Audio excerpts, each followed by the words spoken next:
हाँ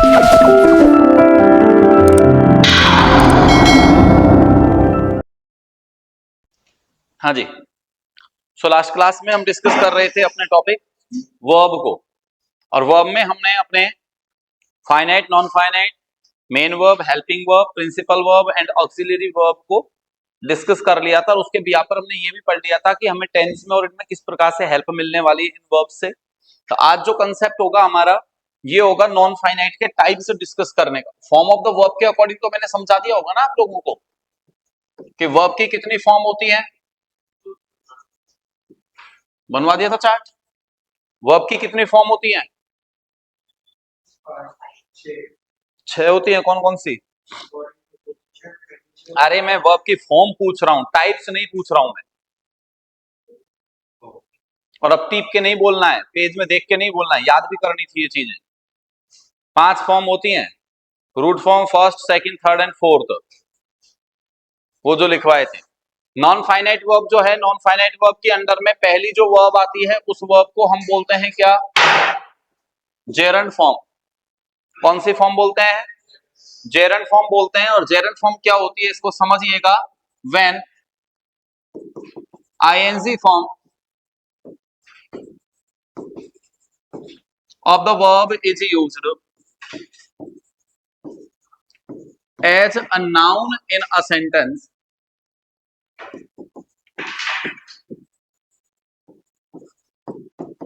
it is called gerund। तो ये क्या कहलाती है?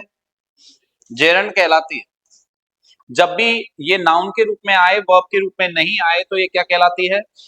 जेरंड फॉर्म कहलाती है। अब नाउन के रूप में यूज होने का मतलब क्या है, तो इस कंसेप्ट को आप समझिएगा ध्यान से। A noun can be used in the following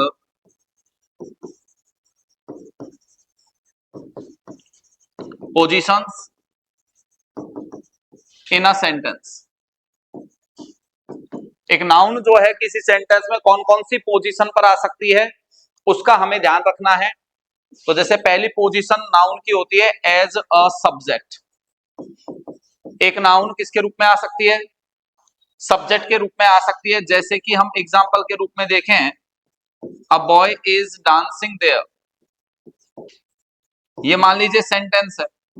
तो यहाँ अ बॉय आया, ये किसके रूप में आ रहा है? यहाँ सब्जेक्ट के रूप में आ रहा है। दूसरा, एज एन ऑब्जेक्ट, किसके रूप में आ जाए? ऑब्जेक्ट के रूप में आ जाए। कैसे? He is teaching a boy,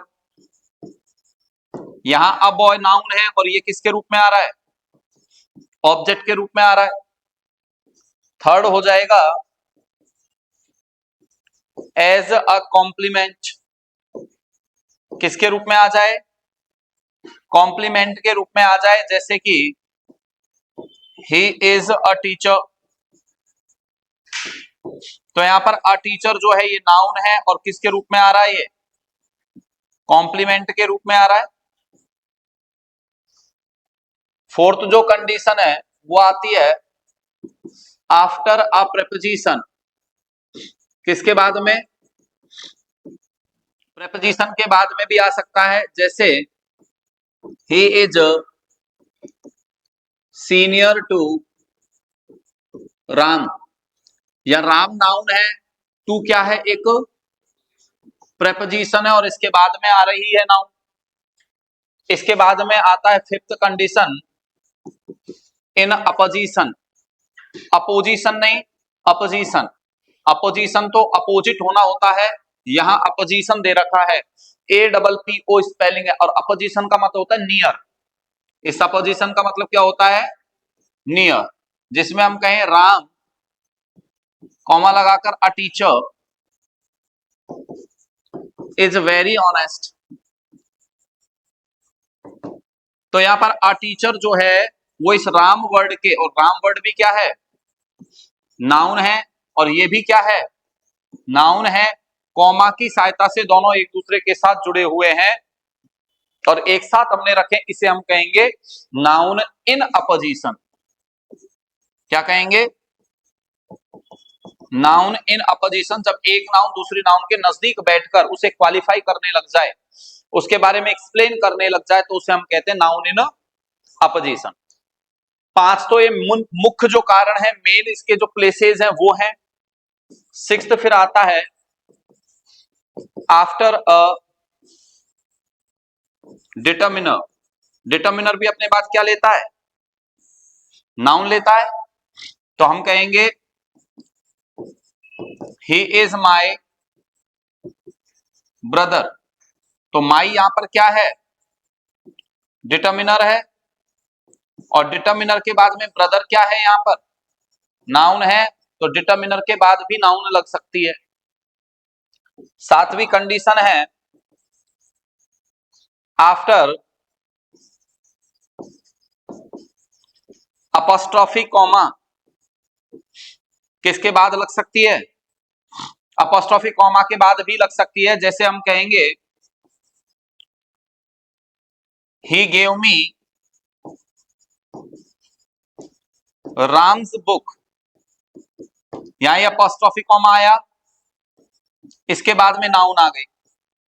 तो यानी ये 7 मुख्य जगह हैं, 5 जिनमें से मेन है और 2 थोड़ी सी हम कह सकते हैं हल्की फॉर्म है, लेकिन ये 7 जगह हैं जहां एक नाउन आ सकती है। कितनी जगह हैं? 7 आपकी कंडीशन है, 7 रूल्स हैं जिनके अंडर में कौन यूज होता है? नाउन यूज होता है। अब आ जाओ अपने वापस कंसेप्ट की तरफ। यहां हम कह रहे हैं कि नाउन जो है, ये जेरंड जो है, वो किसके रूप में काम में आए सेंटेंस में? नाउन के रूप में यदि काम में आती है तो उसे हम क्या कहते हैं? जेरंड कहते हैं। क्या कहते हैं? जेरंड कहते हैं। सुनना वापस से, जब वर्ब की आईएनजी फॉर्म किसी सेंटेंस में किसके रूप में आए? नाउन के रूप में, तो उसे हम बोलेंगे क्या? और नाउन सेंटेंस में कितनी जगह आती है? 7 जगह। इसका मतलब जेरंड भी कितनी जगह आ सकती है? 7 जगह आ सकती है। तो इसका मतलब अब ये गलत कर दिया।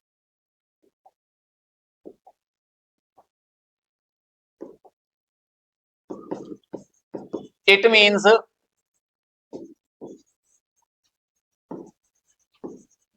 a gerund can be used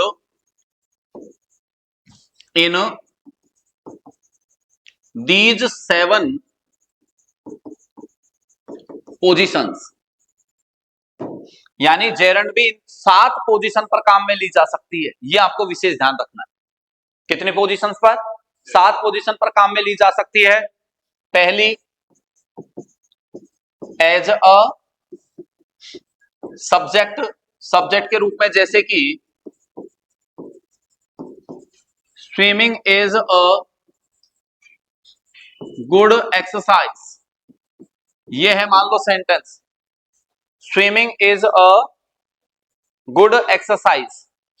ये सेंटेंस आ गया। अब इस सेंटेंस में यदि हम देखते हैं तो स्विमिंग जो है वो इस वर्ब का क्या है? सब्जेक्ट है। और सब्जेक्ट के रूप में ये आ रही है, इसका मतलब किसका काम कर रही है? जेरंड का काम कर रही है। काम नाउन का कर रही है। और नाउन का काम जब भी आईएनजी फॉर्म करती है तो वो क्या होती है? वो जेरंड होती है। काम जेरंड का थोड़ी कर रही है, जेरंड तो ये खुद है। काम किसका कर रही है? क्योंकि सब्जेक्ट के रूप में लगने की जिम्मेदारी किसको मिली है? नाउन को मिली है। दूसरा रूल जो होता है वो होता है एज एन ऑब्जेक्ट। जब हम कहेंगे ही लाइक्स स्विमिंग, तो यहां पर स्विमिंग आया इस वर्ब के बाद में। किसके बाद? तो यहां किसका काम कर रहा है ये? और ऑब्जेक्ट के रूप में कौन लगता है? नाउन। और ये इसका मतलब यहां किसका काम कर रही है? नाउन का। और नाउन का काम कर रही है तो इसको क्या बोलेंगे? यहां जेरंड बोलेंगे। तीसरा आ गया एज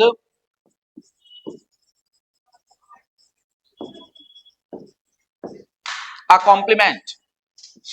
एज अ कॉम्प्लीमेंट। आओ साहब, स्वागत है आपका। एज अ कॉम्प्लीमेंट, कॉम्प्लीमेंट के रूप में भी यूज होती है। जैसे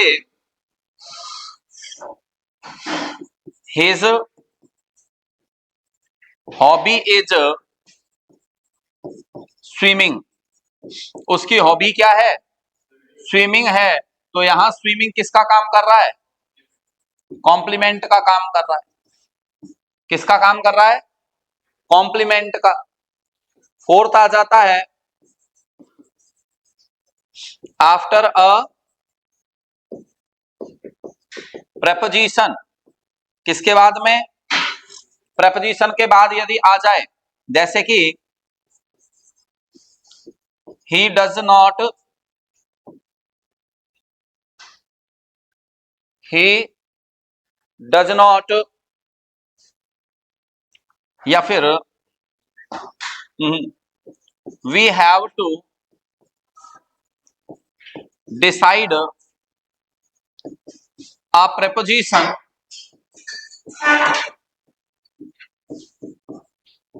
according to the way of dying, ऐसे लिखेंगे। ये मैंने थोड़ा मामला गड़बड़ कर दिया, इससे तुम गलत कंफ्यूजन में हो जाओगे उसका। Preposition after the verb die according to the way of dying. तो यहां प्रेपोजिशन लग गया ओ एफ, और प्रेपोजिशन के बाद आ गया क्या? डाइंग, यानी आईएनजी फॉर्म आ गई है। क्या आ गई है? ING form. तू इतना क्या देख रहा है? चेयर्स खाली नहीं दिख रही क्या तुझे? बैठा तो तू बगल के रूम में था, वहां से यहां तक आने में कितना टाइम लगता है?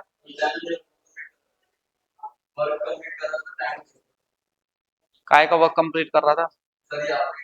तो यहीं आके कर लिया कर कंप्लीट उसको। तो कम से कम सर आए तो कम से कम पता तो लग जाए ना। तो प्रेपोजिशन के बाद मैंने स्पष्ट कह रखा है तुम लोगों को कि वर्ब टॉपिक के दौरान कतई एब्सेंट मत रहा करो। वर्ब टॉपिक के दौरान तुम्हारा क्लास में मौजूद रहना आवश्यक है। नहीं, समझ में बैठने से बिल्कुल दूर है। 1% समझ में नहीं आएगी तुम्हारे कुछ भी, क्या चल रहा है ये रामायण। थोड़ा सा भी मिस हो गया तो, जैसे थोड़ी देर बाद में आए तो तुषार वगैरह ये सब पहले आए थे, वो थोड़ी देर बाद में आए थे यानी। लेकिन अभी जेरंड वगैरह क्या चल रहा है, अभी इसके नहीं बैठेगा समझ में, जब तक इसका बेसिक डेफिनेशन नहीं हो जाएगा। इसलिए तो यानी यहाँ प्रेपोजिशन के बाद भी इसका यूज किया जा रहा है। एक बार एक काम करो, तुम ये नोट करो एक बार, और इनको जिससे पढ़ लेना, सब अब जो आ गए हैं उनको भी कंसेप्ट क्लियर हो जाएगा। इसको पढ़ते हुए चलो। नॉन फाइनाइट वर्ब की कैटेगरी में कॉम्प्लीमेंट में बता देता हूँ, अभी एक बार नोट कर लो। सभी ने कर लिया ना कंप्लीट? तो आफ्टर अ प्रेपोजिशन की बात हमने की। उसके बाद में फिफ्थ कंडीशन जो होगी, इन अपोजिशन। अपोजिशन का मतलब होता है जब कोई किसी के नजदीक रहे। अपोजिशन का मतलब होता है जब वो नजदीक रहे। अपोजिशन तो होता है अपोजिट होना, ओ वाले से जो शुरू होता है, और ए से जो शुरू होता है इसका मतलब होता है नजदीक होना।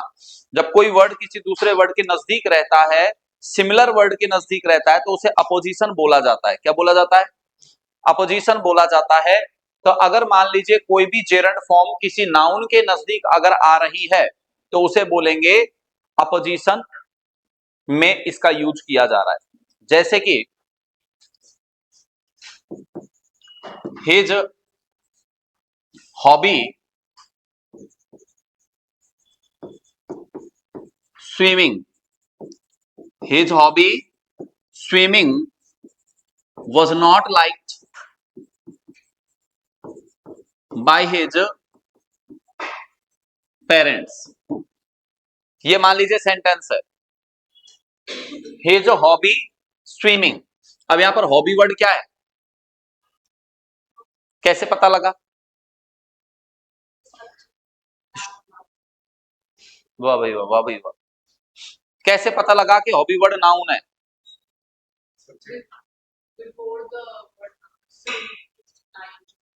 अच्छा अच्छा।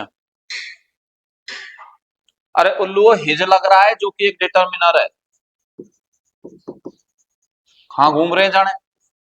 और डिटर्मिनर अपने बाद क्या लेता है? नाउन लेता है, इसलिए ये नाउन है। तो यहां पर जो नाउन के बाद में स्विमिंग आ रहा है, ये अकेला वर्ड है, दोनों तरफ कॉमा लग गया, इसका मतलब ये वर्ब नहीं है, क्योंकि आईएनजी फॉर्म जो होती है वर्ब की, वो बिना हेल्पिंग वर्ब के तो आएगी नहीं सहजी। अकेली अगर आ रही है तो अकेली आने की क्षमता तो किसमें होती है? नाउन में होती है। तो इसका मतलब इन अपोजिशन ये आ रही है, और अपोजिशन में यानी इसके नजदीक बैठकर आ रही है। किसके नजदीक? इस नाउन के नजदीक आ रही है, तो अपोजिशन में बैठकर ये काम कर रही है। फिर क्या नाम देंगे इसको? क्योंकि ये काम कर रही है किसका? नाउन का काम कर रही है, तो इसको क्या नाम दिया जाएगा? जेरन नाम दिया जाएगा। क्या नाम दिया जाएगा? जेरन नाम दिया जाएगा। क्लियर है? इसी प्रकार वही तो है, इन अपोजिशन का मतलब कि नजदीक बैठे नाउन।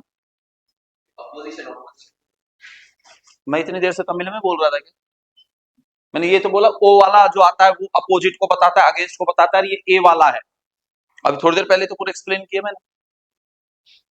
फिर सिक्स्थ कंडीशन हो जाती है आफ्टर अ डिटर्मिनर। क्योंकि डिटर्मिनर के बाद में नाउन आती है, तो जब कभी भी वर्ब की आईएनजी फॉर्म किसी डिटर्मिनर के बाद आएगी तो वो भी नाउन की तरह काम करेगी, और नाउन की तरह जब आईएनजी फॉर्म आती है तो उसे हम कहते हैं जेरंड। जैसे कि she does not like my coming late in the class. तो मान लीजिए इस सेंटेंस को हम देखें तो यहां पर माई वर्ड आया, और माई वर्ड क्या है? डिटर्मिनर है, और डिटर्मिनर के बाद में आ गई आईएनजी फॉर्म, और आईएनजी फॉर्म आ गई तो इसका सीधा सा मतलब है ये क्या कहलाएगी? जेरंड कहलाएगी। आपका सेवंथ पोजीशन आ जाएगी कौन सी? आफ्टर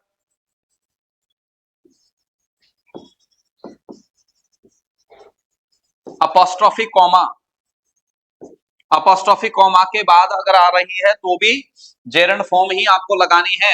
जैसे कि she does not like her husband's coming late at night. अगर ये सेंटेंस हमने लिखा तो इस सेंटेंस को देखिएगा, यहां पर हस्बैंड वर्ड आ रहा है, इसके बाद में क्या आ रहा है? अपोस्ट्रोफी कॉमा, तो उसके बाद में क्या आ गई?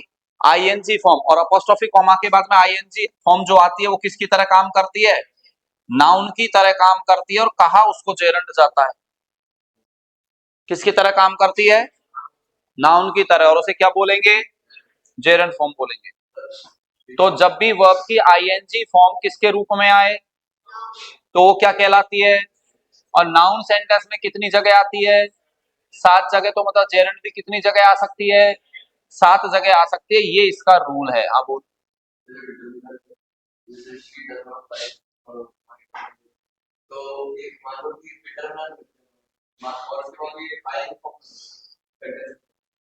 गलत है ना? कमिंग के अलावा और दूसरी वर्ब नहीं लिख सकते यहाँ पर आप, तभी तो रूल लिखवा रहे हैं। और मतलब क्या है रूल लिखवा रहे हैं?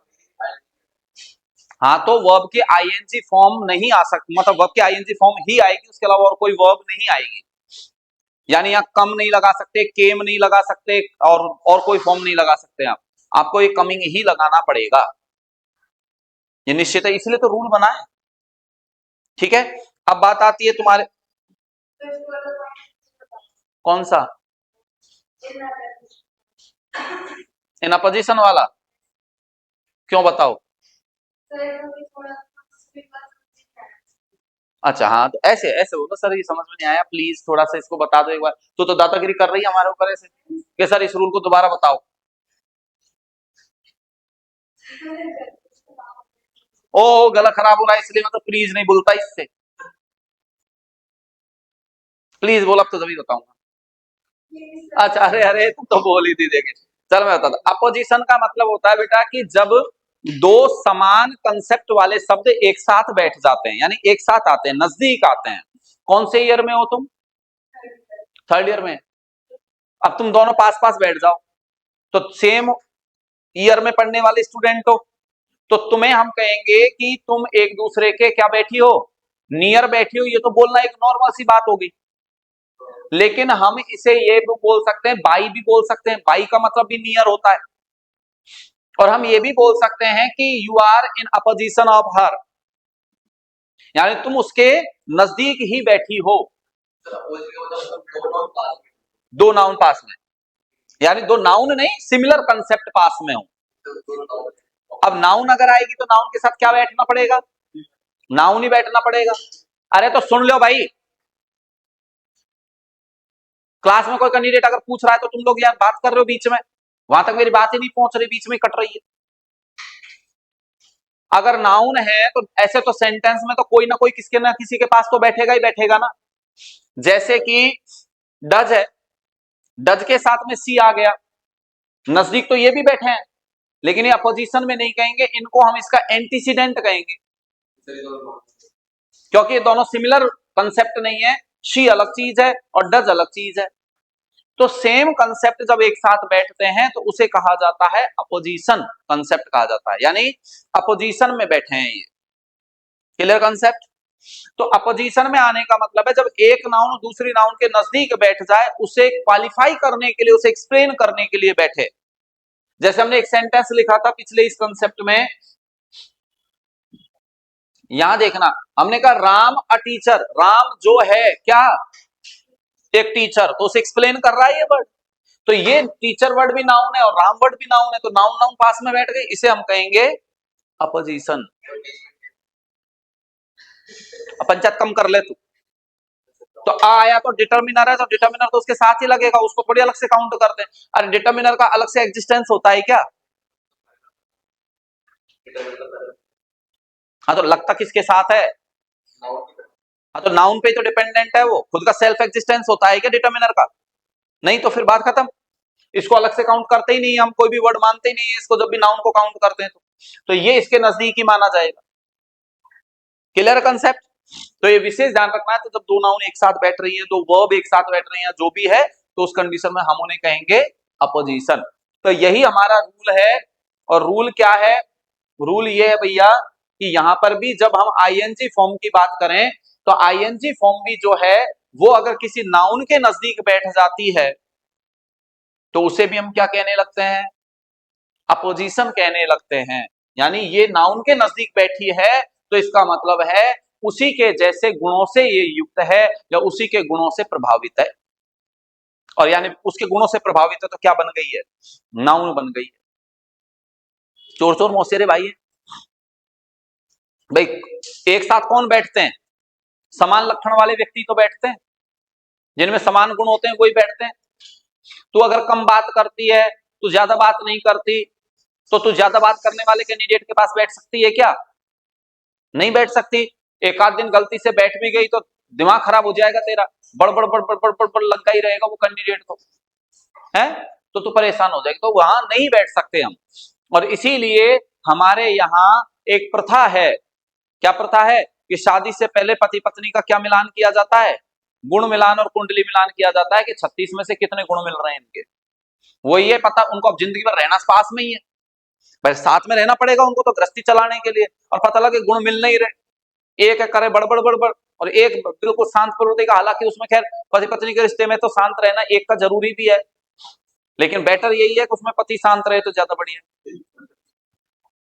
लेकिन ये तो मजाक वाली बात हो गई, लेकिन रियलिटी ये है समान गुण वाले ही व्यक्ति एक साथ रह सकते हैं, समान गुण वाले कंसेप्ट ही एक साथ रहते हैं, इसको कहते हैं अपोजिशन।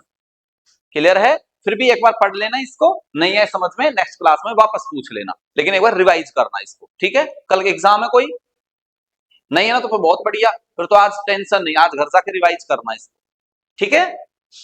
अब आ जाओ कॉम्प्लीमेंट वाले। कौन कौन है कॉम्प्लीमेंट वाला भाई? एक और दो, और कौन है? तू भी है कॉम्प्लीमेंट वाला, और तू भी है क्या? नहीं है तू तो, तू भी है। कॉम्प्लीमेंट क्या होता है? तुम भी हो, बता सभी हो फिर तो।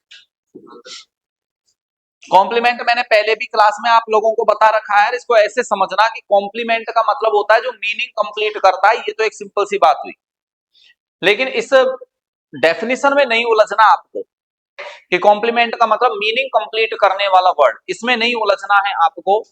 आप तो एक कंसेप्ट जो है वो याद रखेंगे कि मान लो यहां पर कोई वर्ड आया, फिर यहां पर एक वर्ब आई, और यहां पर कोई वर्ड आया, और अगर मान लीजिए ये दोनों वर्ड जो हैं वो सिमिलर कंसेप्ट को ही बताते हैं। किसको बताते हैं? सिमिलर कंसेप्ट को बता रहे हैं, तो ये बाद में आने वाला वर्ड जो होगा ये क्या कहलाएगा? कॉम्प्लीमेंट कहलाएगा। क्या कहलाएगा? कॉम्प्लीमेंट कहलाएगा।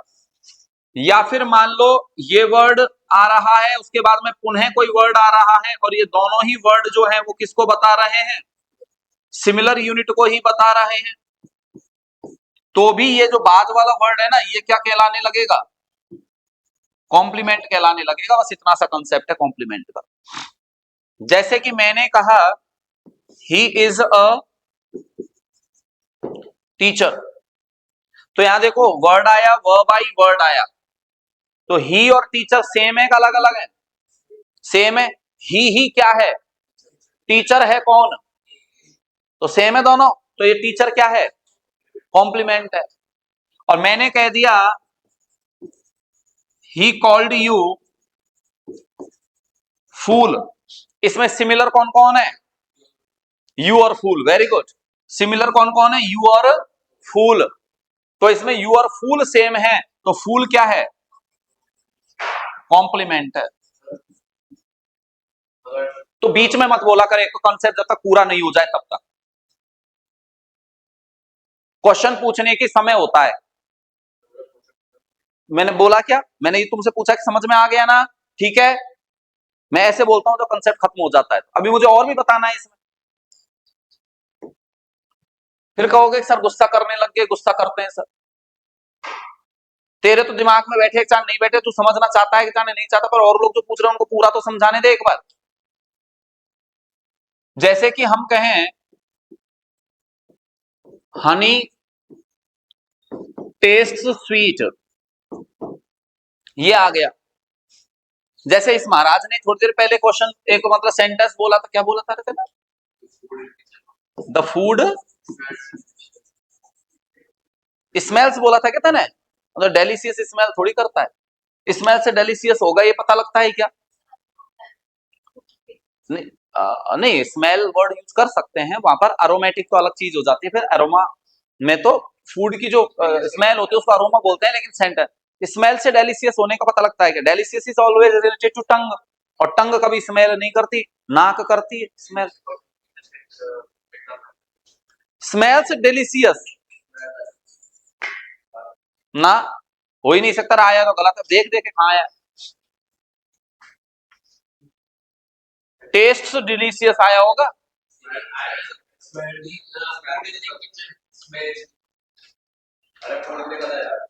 और डेलिशियस आया है वहां।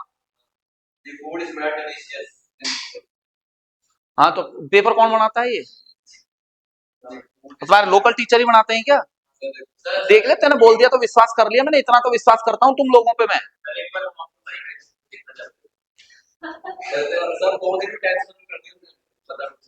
वो कंपैरिजन मत कर तू एक तो।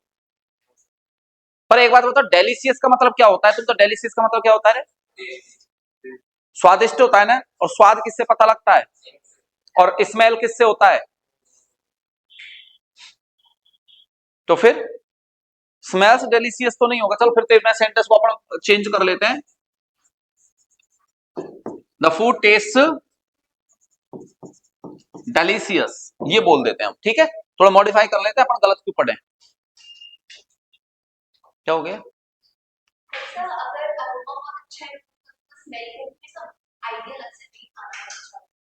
ना कभी नहीं लगता पता। डेलिशियस होने का पता ही नहीं लगेगा कभी भी अच्छा होने से। मतलब उसकी खुशबू से पता लगेगा क्या? खुशबू तो अच्छी आएगी, और नमक उसमें पूरा डब्बा भर के डाल रखा है, वो डेलिशियस है क्या?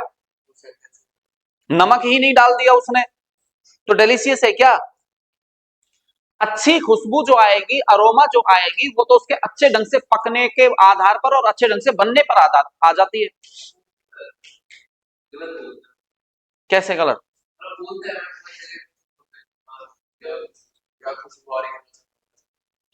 क्या खुशबू आ रही है, बस इतना ही तो बोलते हैं। कितना अच्छा खाना बनाए, ये से बोलते हैं। फिर खाना खाने के बाद नहीं बोलते हो तुम अच्छा खाना बनाए, पहले ही बोल देते हो। अरे ये बोलते हैं कितनी अच्छी खुशबू आ रही है, इस खुशबू से तो मुझे पेट में भूख लगे, अरे भूख लगे, अरे भाई भूख लगे, यही बोलते हैं। अच्छा खाना बनाए ये कैसे बोल सकते हो तुम? पहले आप खुशबू से ये कह सकते हो कि अरे देखो खुशबू आ रही है, आज तो किसी के घर हलवा बन रहा है, आज तो किसी के घर पकोड़े बन रहे हैं, आज तो किसी के घर ये बन रहे हैं, लेकिन वो अच्छे बन रहे हैं बुरे बन रहे हैं तुमको कैसे पता? कुछ अच्छा बनने का तो मतलब हो जाता है कुछ अच्छा बन रहा है, इसका मतलब है हलवा वगैरह और ये कुछ बन रहा है, उसको हम अच्छे में बोलते हैं, जो डेली रूटीन में हम नहीं खाते। जैसे हमारे घर में हमारे बच्चों की आदत है, उनको कोई भी छोटा सा मौका चाहिए कुछ भी बोलने का, कि जिसकी वजह से घर में कुछ बनाओ। अब कहां तक बनाए, रोज कुछ ना कुछ होता ही है कैलेंडर में। अब कल कह रहे थे, कल मैं पहुंचा घर पे, जो कह रहे थे ऐसे हो रही थी घर में, बहस हो रही थी। मैंने कहा क्या हो गया? कि ये यूं कह रहे हैं कि आपने हमारे लिए ना कुछ वो नहीं बनाया, कुछ मीठा नहीं बनाया घर में। कुछ भी बनाते, हलवा बनाते, चाहे कुछ भी बनाते हैं, मार्केट से कुछ मंगवाते, जलेबी वगैरह कुछ मंगवाते। मैंने क्यों? क्या देव दिवाली है? मैं तुमको कहां से पता लग गया? उन्होंने न्यूज़पेपर में या कहीं पढ़ लिया होगा देव दिवाली का। कल पूर्णमासी थी ना, कि देव दिवाली है, और देव दिवाली है तो दिवाली है, तो फिर बनाओ। नहीं वो तो चलाए थे उन्होंने, फुलझड़ी पटाखे वगैरह, वो होते हैं, बोलते हैं इनको क्या, अनार वगैरह बोलते हैं, वो तो सब चलाए थे उन्होंने। मैं पहुंचा जब तक तो कर रखा था, माहौल क्रिएट उन्होंने बढ़िया। पर वो वाली बात है, तो अच्छा बनाने का मतलब होता है जो डेली रूटीन से हटकर है, जो हम किसी फेस्टिवल विशेष पर या किसी फंक्शन विशेष पर ही बनाते हैं, उसे हम अच्छा बोलते हैं। लेकिन मतलब नाक से कैसे पता लग जाएगा कि वो अच्छा है कि बुरा है? स्वाद पता लग जाएगा कि तुम्हें। अच्छा, अच्छा बुरा खाना बोलने के पीछे तुम्हारा लॉजिक क्या होता है?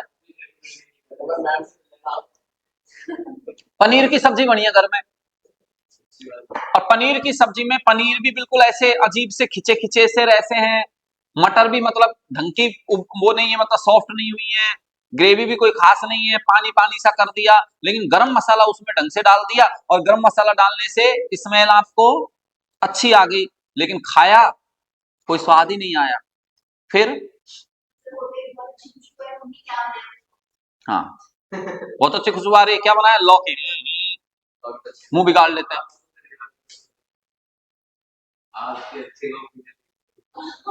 वही क्या बोल, आग के अच्छे का ओपिनियन नहीं लेते हम, ये देख। तो कहने का मतलब है, ये वर्ड यहाँ delicious word can not be used with the word smell. खैर चलो छोड़ो, हम टॉपिक पर आते हैं। यहाँ पर हनी टेस्ट स्वीट, ये आया। अब एक बात बताओ, यहाँ पर वर्ब आ गई, यहाँ पर वर्ड आ गया और वर्ड आ गया। हनी और स्वीट सेम है कि अलग अलग है? अलग अलग कैसे हैं? हनी ही स्वीट है और स्वीट है क्या? हनी। दोनों सेम ही तो है, और सेम है इसका मतलब ये बाद वाला क्या है इसका? कॉम्प्लीमेंट है। यहां पर वर्ब आ गई, फूड आ गया, डेलिशियस आ गया। फूड और डेलिशियस सेम है कि अलग अलग है? सेम है। फूड है कैसा, और डेलिशियस है क्या? Food according to sentence. क्या आया तो है तुम्हारे? तो द फूड टेस्ट डेलिशियस, तो यहां पर इसका मतलब है कि ये जो डेलिशियस है ये क्या है? कॉम्प्लीमेंट है। It is called complement. Concept clear? कोई दिक्कत? अब बोल, क्या था तेरा क्वेश्चन?